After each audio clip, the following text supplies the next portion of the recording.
সিলেটের তামাবিল মহাসড়কে গুরুত্বপূর্ণ কয়েকটি পয়েন্ট যেন মরণ ফাঁদে পরিণত হয়েছে, যার ফলে প্রতিনিয়ত ঘটছে নানান দুর্ঘটনা।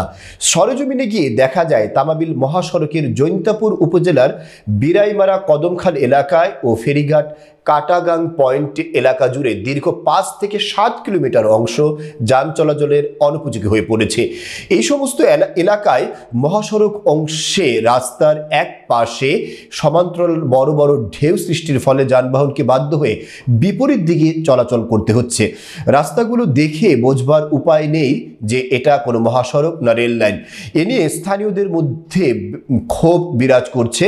তারা জানান, দিন দিন মহাসড়কের বেহাল দশা দৃশ্যমান হলেও তা সংস্কারের কোনো উদ্যোগ না নেওয়ায় সবাই হতাশ, যার ফলে প্রতিনিয়ত ঘটছে ছোট ছোট বা বড় ধরনের দুর্ঘটনা।